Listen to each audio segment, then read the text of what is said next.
আজ আমি এসেছি সুমির রান্নাঘর থেকে আর একটা নতুন রেসিপি নিয়ে। আজ আপনাদের দেখাবো কিভাবে মুগের ডাউল দিয়ে মুড়ি ঘন্ট করা হয়। প্রথমে আমি মাছের মাথাটা মশলা দিয়ে মাখিয়ে নেব। 1 চামচ মরিচের গুঁড়া দেব, 1 চামচ লবণ দেব, 1 চামচ হলুদের গুঁড়া দেব, তেল দেব। তেল দিলে কড়ার সাথে লেগে যাবে না মাছটা ভাজার সময়। মাছটা মাখানো হয়ে গেছে, এখন আমি এটা 10 মিনিট রেস্টে রেখে দেব। আমি 1 কাপ মুগের ডাউল নিয়েছি একটা মাছের মাথার জন্য। ওটা আমি ধুয়ে নেব। আমি তেল ঢেলে দেব কড়াইয়ে। ধোয়া ডালগুলো আমি কড়াইয়ে দিয়ে ভেজে নেব। মুগের ডাউল ভাজা হয়ে গেছে, এখন আমি ডাউলটা নামিয়ে রেখে মাছ ভেজে নেব। 10 মিনিট পরে আমি এখন মাছটা ভেজে নেব। আমার ভাজা হয়ে গেছে, আপনারা উল্টে পুল্টে ভেজে নেবেন। এখন আমি তুলে রাখবো। এখন ডালগুলো আমি দিয়ে দেব। এখন পেঁয়াজ কুচি দিয়ে দেব, কয়েকটা মরিচ দেব, রসুন বাটা 1 চামচ,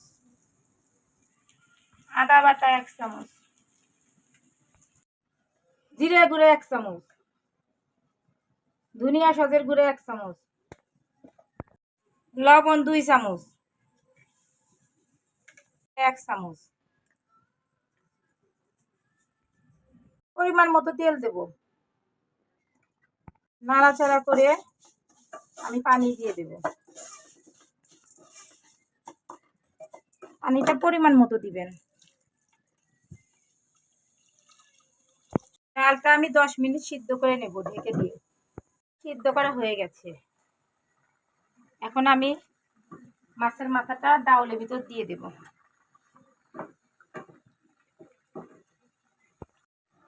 এখন আমি গরম পানি ঢেলে দেব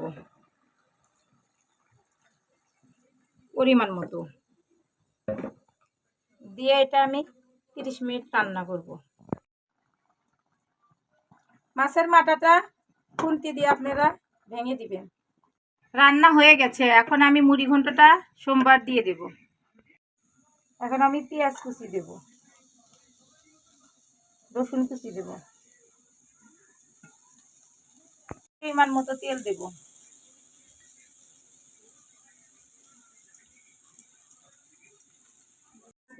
শুকনা মরিচ দেব 2-3টা, জিরা দেব,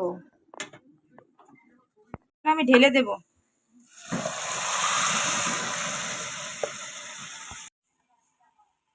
নাড়াচাড়া করে দিতে হবে। এখন আমি বাটিতে পরিবেশন করব।